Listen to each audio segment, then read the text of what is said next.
A family eats at a granite slab carved with a figure whose hair coils into serpents. The children rest their elbows on the stone. Outside, a horseman is coming up the road. He has heard there is a stone here. This is the story of a civilization that was never lost.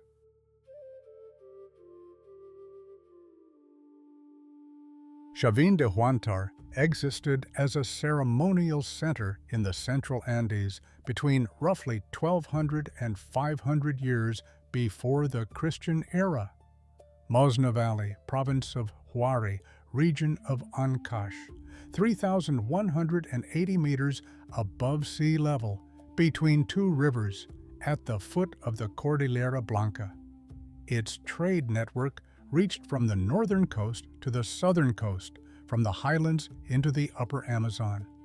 Its iconography of felines and serpents and hawks spread across the central Andes during the formative horizon.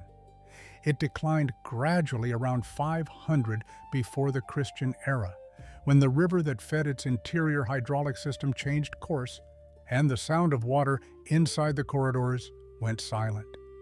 Then Chavín stayed where it was. Spanish chroniclers walked past it and wrote in their notebooks that there were ruins in the province of Conchucos, whose builders were not remembered by the natives. In 1851, a Peruvian scholar and a Swiss traveler published an illustration of its central monolith in Vienna.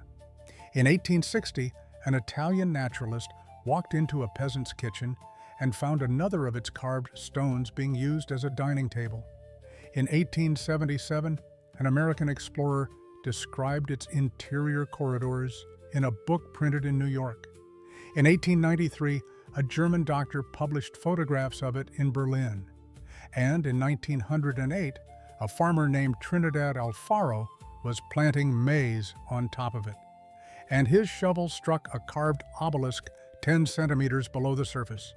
His neighbors would not let him take it home. So they carried the obelisk to the door of the village church, and there it stayed, leaning against the wall for the next 11 years. In July of 1919, a Peruvian doctor whose mother spoke Quechua rode into the village. He dismounted in front of the church. He walked over to the stone and put his hand on it. The story of Chavín is not the story of a lost civilization found. It is the story of a civilization that was in front of everyone for 400 years and waited for someone who could see it. Why did the recognition take 4 centuries? What did the man at the church door bring with him that the others had not? And how many other civilizations right now are leaning against the wall of a church waiting?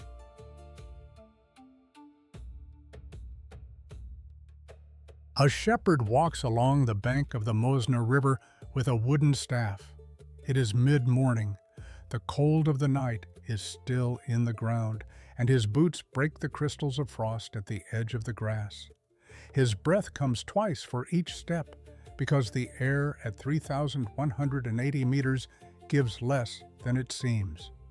Above him, to the west, the peaks of the Cordillera Blanca hold the last of the winter snow. Below him, his sheep pull at the yellow grass on a low mound that is not a natural hill. The mound is a collapsed stone platform, one of the outer terraces of a ceremonial complex that has been in the valley for 3,000 years. He does not think of it as an archaeological site. It is where his grandfather grazed sheep. It is where he grazes sheep now. The valley is called Mosna, after the river that carved it. The village at its center is called Chavín. The word comes from Quechua Chopin, which means the middle, the center, the place between. 2 rivers cross the valley, the Mosna on the east and the Huachexa, which comes down from the mountains on the northwest, cold and fast. Between them, on the tongue of land where the rivers almost meet, the complex was built. To reach this valley from the coast, a traveler must cross the Cordillera Negra by one high pass, descend into the Callejón de Huaylas, cross the Cordillera Blanca by a second pass higher still, and then descend again into the Callejón de Conchucos on the eastern side of the mountains. The route takes weeks on foot. It has been used for 3,000 years. The shepherd knows nothing of this history. He knows the wind in the grass, the weight of his staff, the temperature of the water in the river. His grandmother spoke Quechua at home. He speaks it too. The old names of the stones in the fields, the ones that people who come from Lima call by other names now, are still the names his grandmother used.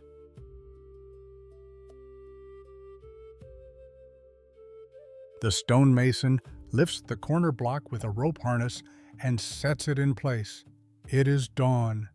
Around him, 4 other work crews are laying the foundation of the eastern wing of what will become the U-shaped platform of the first temple. The stone is granite, quarried from the slope above the Huachexa River and dragged down on wooden rollers. Its weight makes his shoulders ache before the sun is fully over the ridge. He is not the first to build here. 200 meters north, across the smaller river, there is an older site that his father's generation used. It is being taken apart for its stone. The angle of its walls does not point where the new complex will point. The new complex opens to the east in a U, the same shape being built at other centers up and down the highlands, at Jotosh, at Sechin Bajo, at La Galgada. It is the shape that the ceremonies of the formative period seem to want. The formative is what archaeologists now call the long stretch between 1800 and 200 before the Christian era. It is the period during which villages in the central Andes stopped being only villages and became connected by trade, by shared architecture, by shared iconography. Chavín did not begin the formative. Chavín consolidated it. When the first stones of the complex are set around 1200 before the Christian era, the tradition of building large open platforms with sunken plazas is already old. By evening, the stonemason has laid 3 courses of the corner. The wind coming down from the Cordillera Blanca cools the sweat on his back. From here, he can see the whole valley, the 2 rivers, the road that comes in from the north, the road that goes out to the south, the tongue of land where the platform is rising. Nothing about the plan he is building says empire. The complex will never have walls to defend it. It will never have a throne room. What it will have in 300 years is people walking 3 weeks to reach it. From every direction, the roads run.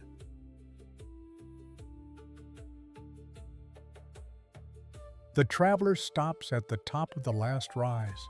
Below him, in the tongue of land between the 2 rivers, the complex opens out. He has walked for 3 weeks to get here, from the highlands of what will one day be called Ancash, south along a valley of maize, up and over a pass, down into a wider valley of alpaca. He is dusty, his feet are heavy. He does not look at the complex for a long moment. He simply catches his breath. Then he walks down. The main plaza is circular and set below the level of the surrounding terraces. It is 21 meters across. Its inner walls are lined with slabs of granite carved in low relief, a procession of figures with jaguar features, walking one behind the other, and above them, another procession with objects in their hands. The stone is the same gray granite as the mountains above the valley. In the sunlight of noon, it holds a memory of heat. Beyond the plaza rises the U-shape of the old temple. The visitor knows this shape from smaller complexes closer to his village. This one is larger than any he has seen. The stepped facade is 3 stories high. Its stone joints are crowned so tight that a knife will not enter between them. In the walls, at eye level and above, are the openings of interior corridors, the ventilation shafts that let the mountain air move through the passages inside. A member of the ceremonial staff crosses the plaza at an easy pace, wearing a wool tunic and a shell ornament of spondylus on the chest. He directs the newcomers toward the entrance at the base of the temple. The visitor waits his turn.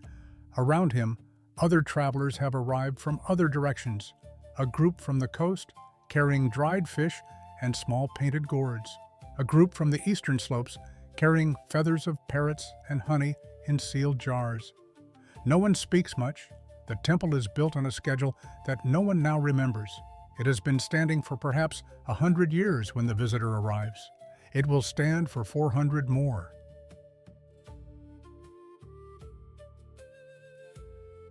A man walks down a narrow staircase inside the old temple with a clay lamp in his left hand. The air changes at the third step. Cooler, damper, still. He has been down here every day for 11 years. He knows the corridor as one knows a room in one's own house. At the bottom, the passage widens into a cross-shaped intersection. Water is moving somewhere close, but he cannot see it. The sound comes from a channel cut behind the wall. The lamp throws his shadow across the floor. In the center of the intersection stands the Lanzón. It is a single block of granite, 4.5 meters tall, prismatic, tapering slightly at the top. Its base is set into the stone floor. Its point almost touches the vault above. On its surface, in low relief, is carved a standing figure, arms held out and slightly raised, one palm turned up and one turned down. A face with feline features, with two curved teeth pointed downward from the upper lip. Hair rendered as called serpents, a belt of feline heads at the waist. The man does not stop. He has walked past the Lanzón thousands of times. He is carrying water for the interior channels. He crosses to the far side of the intersection, opens a small stone hatch, and pours the water in. The Lanzón will remain in this place, in this corridor, at this cross-shaped intersection, for the next 2,550 years. It will not be moved. It will not be broken. Water will stop flowing behind it around 500 before the Christian era, and the ceremonies for which the corridor was built will stop soon after. But the Lanzón will stay. Peruvian scholars will publish its image in Vienna in 1851. An American traveler will describe it in a book printed in New York in 1877. Every one of them will walk down the same staircase, will feel the air change at the third step, will see the shadow move on the floor, and every one of them will call the figure by different names. Only the Lanzón will not have changed.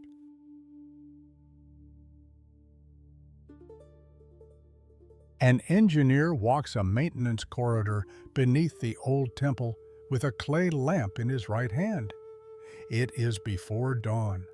The sound of moving water fills the passage in a way that is difficult to describe if one has not stood inside it.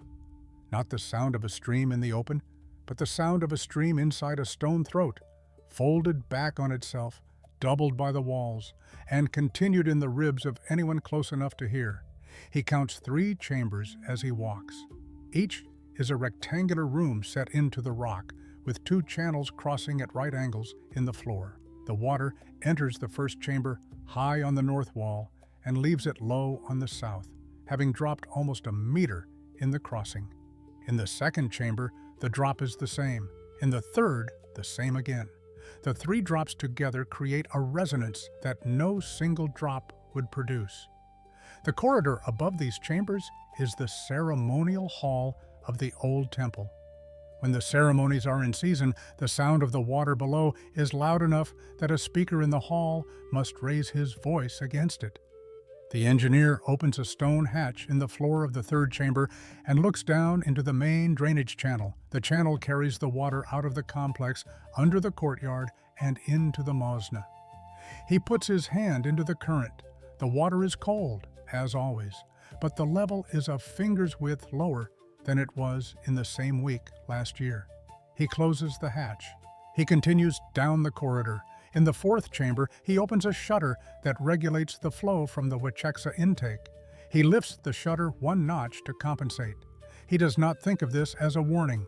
Rivers rise and fall. Water finds its level. The system has been running for 600 years. He himself is the 14th in a line of engineers who have kept it running. But somewhere on the slope above the Huachexsa, the river has already begun to look for a new bed.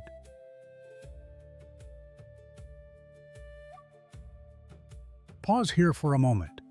600 years have passed since the first stones were set at the mouth of the Huachexsa. In that time, Chavín has done something that the Central Andes had not seen before and would not see again for another 1,000 years. It has become a center without becoming an empire. There are no armies, there is no royal court, there are no records of tribute. The complex has no defensive walls, and yet people walk for 3 weeks over 2 mountain ranges to reach it. Villages 500 kilometers to the north and 500 kilometers to the south build their small platforms in the same U-shape. Weavers on the coast copy the feline face into their cloth. Sculptors in the eastern jungle carve the same coiled serpents into their door frames. What follows in the second half of this story is the slow untying of that thread. It begins with a river that stops, filling a channel. It ends with a stone leaning against the wall of a village church, in plain sight for 11 years. Watch the engineer with the shutter. We will not see him again, but someone like him will be the last person to walk out of the corridor and close the door.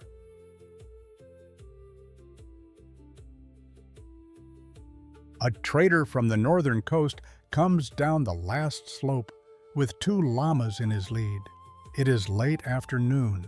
The valley of Mosna opens below him. The complex is small in the distance still, but he can see the Cordillera Blanca rising behind it, white against a sky that is turning the color of copper. He has been walking for 3 weeks. He started at a village near the mouth of the Chicama River where the sea meets the desert. He has crossed one pass and then a second, higher one. The soles of his sandals are worn through. The llamas carry his cargo in 2 bundles each. The bundles contain spondylus shells, the deep red spiny oyster that grows only in the warm water off the Ecuadorian coast, 3,000 kilometers north of where he is standing. His grandfather brought spondylus to Chavín. His father brought spondylus to Chavín. He is bringing spondylus to Chavín.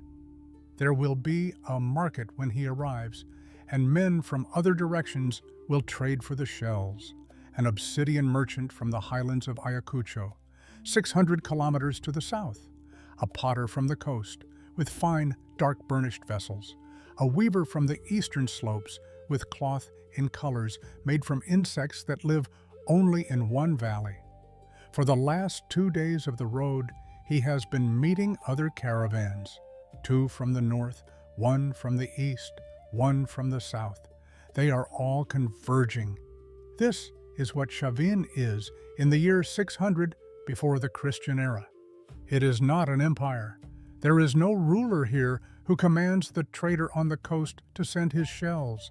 He sends them because his father sent them, because there is a market, because the iconography that his wife copies onto the borders of her cloth was learned from a piece that came back with a caravan 4 generations ago. The feline face and the coiled serpents are on cloth in 100 villages, on pottery in 100 more. The center holds because the periphery has decided that it holds.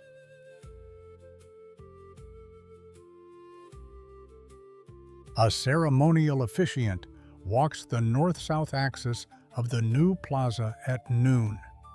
The plaza is 50 meters on a side, sunken half a meter below the level of the terraces around it. It has been open for use for exactly 1 week. Behind him, in procession, walk 20 others. Ahead of him, on the west side of the plaza, rises the facade of what people will later call the new temple. The facade is different from the older complex in a way that is impossible to miss. Its portal is framed by 2 rows of columns, the outer row in dark granite, the inner row in white granite, alternating strictly. Above the columns, two hawks are carved in relief, one facing east and one facing west. On either side of the portal, embedded into the outer walls, are the human and half-human heads that will one day be called the cabezas clavas, carved stone heads inserted into the masonry like nails. Some are still being installed today.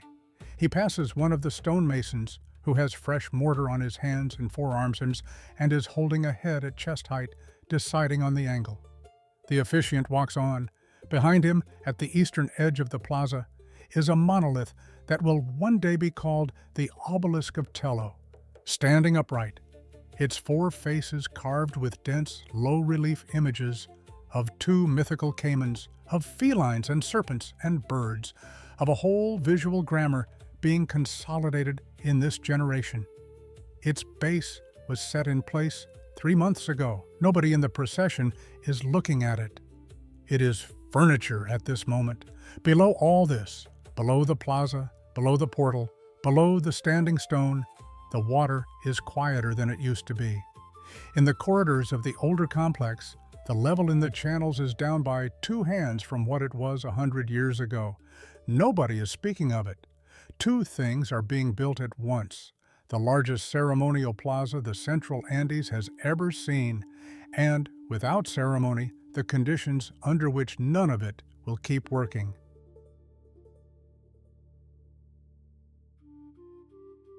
A maintenance worker walks the same corridor beneath the old temple that his predecessor walked 125 years earlier. It is morning. He has a clay lamp in his right hand. He knows this passage. He has known it since he was 12, when his father first brought him down. He is now 46. The passage is silent. It should not be silent. He was told, when he was still an apprentice, that the sound of water in these walls was the sound of the complex being alive, that the ceremonial hall above him should have to raise its voice against the sound, that the 3 drops between the 3 chambers should create a resonance he could feel in his ribs. He has felt it in his younger years. He has stood in this exact place and been unable to hear his own breath. Now he can hear his own breath. He walks to the 3rd chamber. He opens the stone hatch in the floor. He looks down into the main drainage channel. It is dry. It has been dry in most seasons for the last several years, and this year it did not fill even in the wet months. He touches the stone floor of the channel with his fingertips. It is cold and dry, and he can feel the grain of the granite in a way that his hand has never felt it before. He closes the hatch. He leaves the corridor. He climbs to the intake point, 600 meters uphill along what used to be the bank of the Huachexa River. He arrives at the intake platform. The river is not there. He walks to the edge of the platform and looks down. 9 meters below the level where the intake mouth had been cut, the Huachexa is running, cold and fast as always, in a new channel it has cut for itself in the last 2 generations. He cannot lift the shutter to compensate. There is no water at the shutter to compensate for. He walks back down. The corridors are quiet all the way in.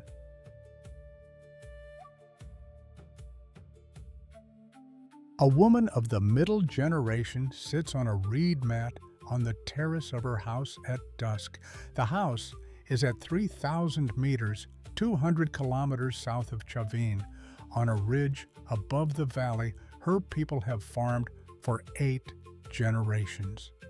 In front of her, a small fire of dried llama dung is burning at the center of the mat. It warms her hands, but not her feet. Across the fire from her sit 2 elders of her lineage. They have been talking on and off since the sun began to set. They are not deciding anything dramatic. They are not planning a war. They are talking about the caravans and about who has come recently and who has not. The last caravan from Chavín arrived 2 months ago. It was smaller than the one before, and smaller still than the one before that. The trader was tired. His llamas were thin. He said the road across the passes had fewer travelers now, and that he had spent one night alone at a rest house where 20 men used to sleep. He traded what he had. He left in the morning. The elder to her left says, quietly, that the pottery from the coast has been better this year than it was last year, and that the traders who go straight south along the coastal plain are moving faster. The elder to her right says that his grandson is learning the feline face and the coiled serpents from a piece of cloth woven by his grandmother's grandmother, and that this is enough. Nobody needs to walk to Chavín anymore to remember what the iconography looks like. The woman does not answer for a long time. She watches the fire. Then she says, "We will not send our own caravan next year." The two elders nod. It is not a rebellion. It is not a rupture. It is a small decision made by a small household on a small ridge at dusk in the year 450 before the Christian era. In the next 30 years, 60 other households in 60 other valleys make the same small decision. Nobody sends a messenger to Chavín to tell them. Chavín goes quiet from the outside first.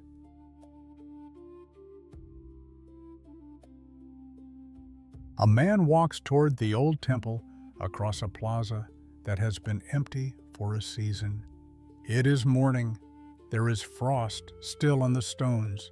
He is carrying a clay lamp in his right hand, and in his left hand a small wool bag with what he needs for one day. He is 50 years old. His grandfather was a maintenance worker in this complex, and his father was, and he has been for 32 years. He is the last.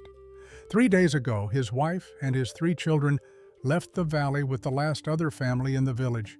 They walked north along the road that goes to the pastures of the upper Marañón. He stayed. He said he would follow. He said there was one thing he still had to do. He enters the complex through the lateral entrance at the northern end of the platform. The corridor is dark inside, as it has always been. He lights his lamp at the threshold, and the passage is illuminated for a distance of 2 meters ahead of him. He walks. The air changes at the third step, as it always has, but there is no sound of water anywhere in the walls, and there has not been for many years. He passes through 3 chambers. The channels in the floors are dry. In the second chamber, a small animal has died in one of the channels. He does not look closely. He walks on. He turns into the central corridor of the old temple and comes to the cross-shaped intersection at the far end. The Lanzón is standing where it has always stood. He stops. He raises the lamp. The 4.5-meter monolith of granite is in front of him, and the face carved in low relief on its surface is looking somewhere over his left shoulder, as it has always been. The coiled serpents of the hair are the same coiled serpents. The 2 curved teeth pointed downward from the upper lip are the same teeth.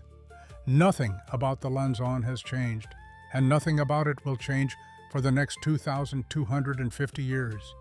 He stands there for the time it takes him to breathe 7 or 8 times. Then he lowers the lamp and turns around. He walks the corridor back. He passes the 3 chambers, the dry channels, the small dead animal, the threshold where he lit the lamp. He steps out into the morning sun. He puts the lamp out on the stone. There is one flat slab of granite lying near the entrance, one that has been used before as a temporary closure when the corridor needed maintenance. He drags it into the doorway. He wedges it in place with 2 smaller stones. He stands back. Then he walks north along the road his family took. He does not turn around. Behind him, the complex is intact. In front of him, the road is empty. He walks the length of the valley by evening, and he is out of the story before the year is over.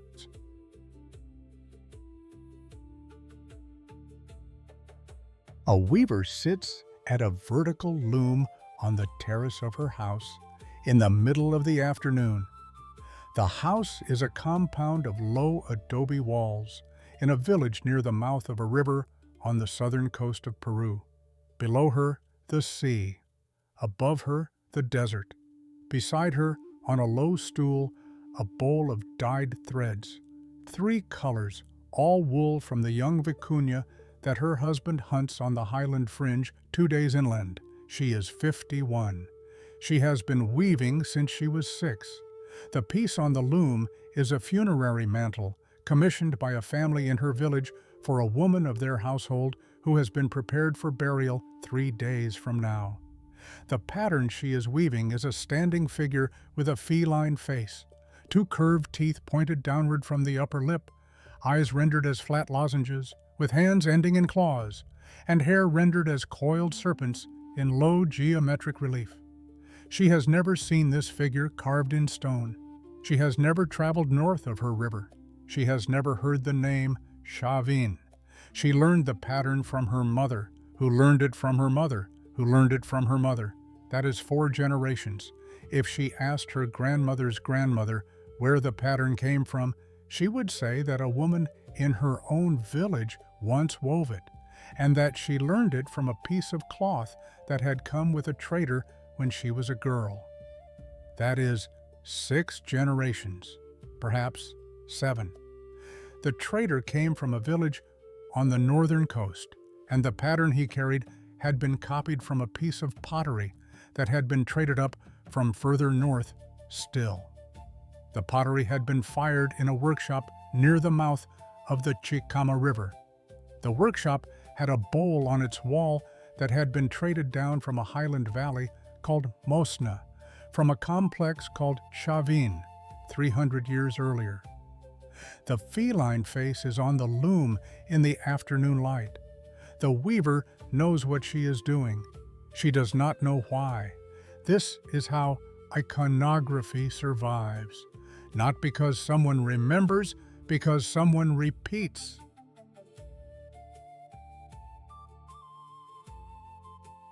A Carmelite friar sits at a small desk in a cell in Lima and writes. It is late at night. The candle in front of him is a tallow candle. It burns unevenly, and the shadow of his hand moves across the page. His name is Antonio Vázquez de Espinosa. He has been traveling in the Spanish Indies for more than a decade, and he is compiling his notes into a single book, a compendium and description, as he calls it, which he hopes will be useful to future administrators of the empire. He turns to a blank page. He dips his quill. He begins to write about a place he has heard of in the highlands north of Lima, in the province of Conchucos. He writes that there are ruins there in a valley called Chavín, with underground corridors and a standing stone with a carved face. He writes that the construction is of great ingenuity, de gran ingenio, although very ancient, and without memory of its builders among the natives. He does not say anything more about it. He does not think he needs to. Ruins in this land are common. There are too many, and the natives have forgotten too much. For a friar with limited time to dwell on each, he closes the notebook. He blows out the candle. He goes to sleep. The manuscript will not be published in his lifetime, or his grandchildren's, or theirs. It sits in one of 2 surviving copies in a Vatican archive and in a private collection for 326 years, read in that time by fewer than a dozen scholars. When the Smithsonian Institution finally prints it in Washington in 1942, Julio César Tello has 5 years left to live. For 3 centuries between Vázquez and Tello, Chavín is not lost. It is documented. It is simply not read. The friar's candle goes out. The night in Lima is very quiet. Somewhere, 600 kilometers north, in the valley of Mosna, the Lanzón is standing where it has always stood, in the dark of a corridor that no one is walking through, waiting to be described again in a language nobody has yet written down.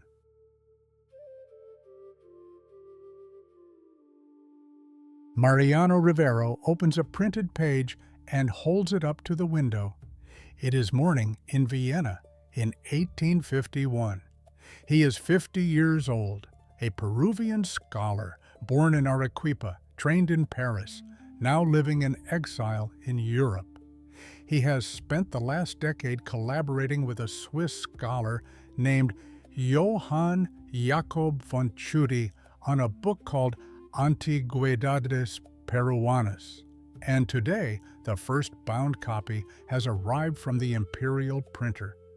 The illustration he is looking at is of a monolith he has never seen, drawn from field sketches from a valley called Chavín in the province of Conchucos.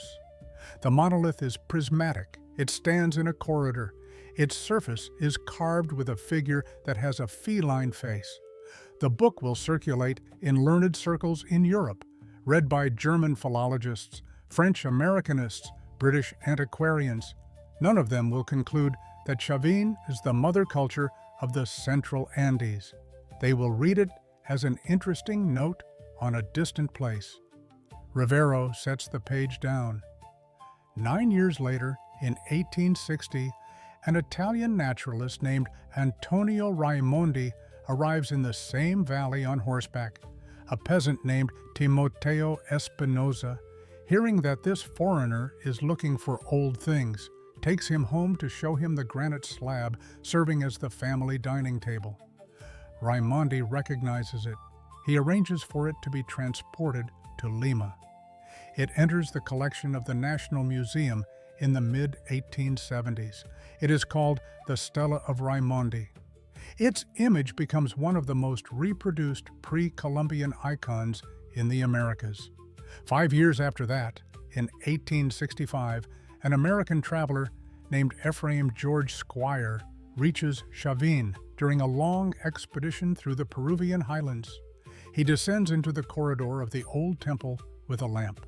He sees the Lanzón. He writes about it. His account is published in New York in 1877 under the title Peru, Incidents of Travel and Exploration. He describes the Lanzón carefully. He does not know it is the center of a system. In 1893, in Berlin, a German doctor named Ernst Middendorf publishes a 3-volume study of Peru. It includes photographs. Chavín is described. Chavín is illustrated. The volumes sit on the shelves of German universities. Then, in 1908, a farmer named Trinidad Alfaro is planting maize in the plaza in front of the new temple. His men's shovels strike stone 10 centimeters below the surface. They dig.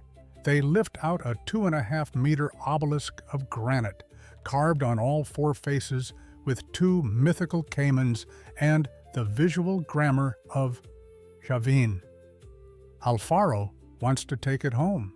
His neighbors, led by a man named Martín Barón, will not let him. They carry the obelisk to the door of the village church. They lean it against the outer wall.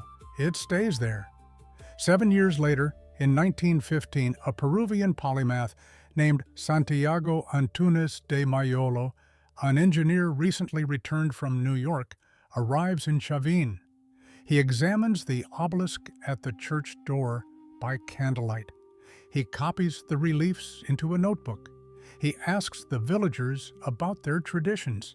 They tell him the myth of the Huaris, an oral tradition about giants who lived in the region before memory.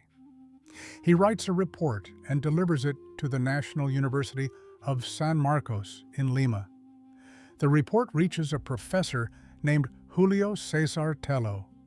The obelisk keeps standing at the church door. It has been there for 7 years now.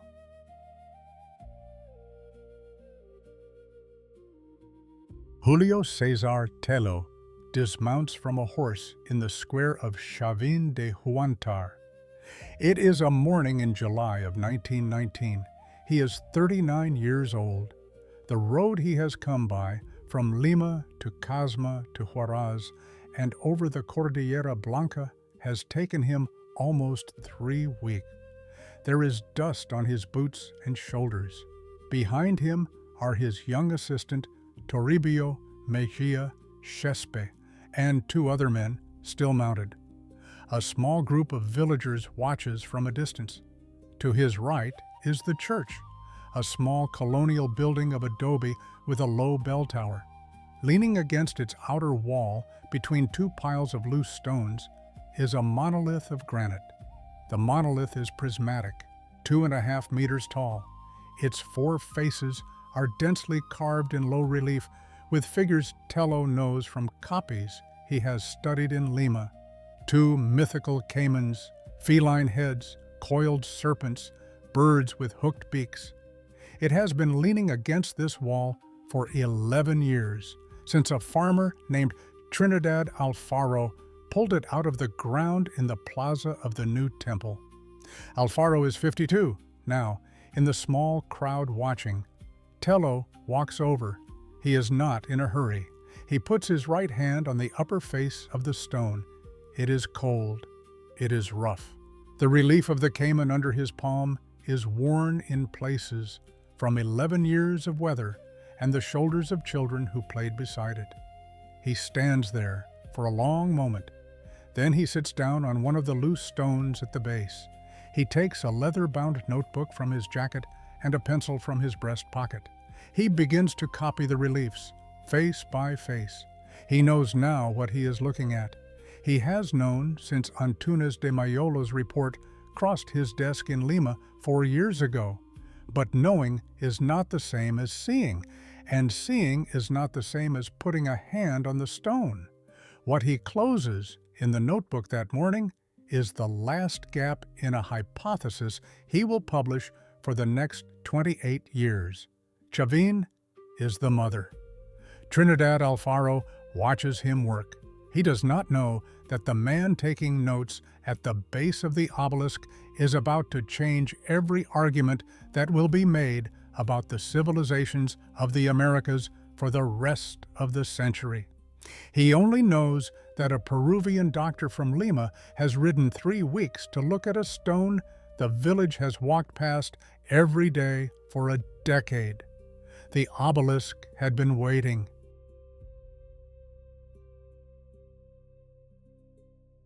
Chavín de Huántar was a ceremonial center in the central Andes between roughly 1200 and 500 years before the Christian era. It sat between 2 rivers at 3,180 meters above sea level. It was never an empire. It had no army, no royal court, no defensive walls. And yet for 700 years, people walked 3 weeks over 2 mountain ranges to reach it. And its iconography of felines and coiled serpents was on cloth in 100 villages of the coast, on pottery in 100 more of the highlands, and on the doorframes of houses in the eastern jungle. When the Huachexa River changed course and the interior hydraulics went silent, the ceremonial function stopped. The stones did not. The Lanzón stayed in its corridor. The obelisk stayed in its plaza. The stela stayed in the wall of a farmhouse. Antonio Raimondi found the Stela of Raimondi in the year 1860 in the kitchen of a peasant named Timoteo Espinosa. It was the family dining table. It had been the family dining table for at least a generation. Children had rested their elbows on the carved face of a standing figure with 2 staffs and hair coiled into serpents. Nobody in the house looked at the carvings anymore. There is a difference between having a thing and recognizing it. Espinosa had the stela. Raimondi recognized it. And this is the deepest thread of the Chavín story. The recognition is the transmission. The physical object survives on its own. What has to be carried across time is the ability to see what is in front of you. Espinosa carried the stela through decades of dinners without knowing. Alfaro carried the obelisk out of the earth with a shovel without knowing. The knowing came separately. The obelisk of Tello was leaning against the outer wall of the village church for 11 years before Julio Cesar Tello arrived in July of 1919. Trinidad Alfaro had pulled it out of the ground in 1908. Every villager in Chavín had walked past it.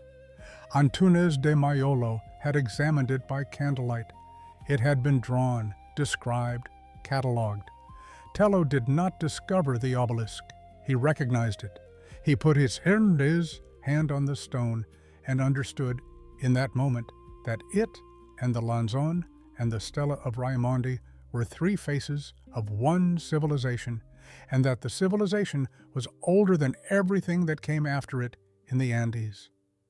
24 years later, at a desk in Lima, he signed off on a paper in the journal American Antiquity that placed this recognition in the international record. He was 63. He had 4 years left. In January of 1945, the Huachexa River, which had once fed the corridors of the old temple, ran over its banks in a great alluvial flood and buried much of the archaeological site under 1.5 meters of debris. Tello read about it in Lima from his desk at the museum he had founded. He was 65. He died 2 years later in 1947, but by then the paper was in print. The thesis was already carried. Ask yourself how many other Chavíns are standing right now against the wall of a village church. How many are the dining table of a house? How many pass under our feet as we walk over them? The obelisk had been waiting 11 years. It waited for someone who could see it. Somewhere, still, someone is walking past.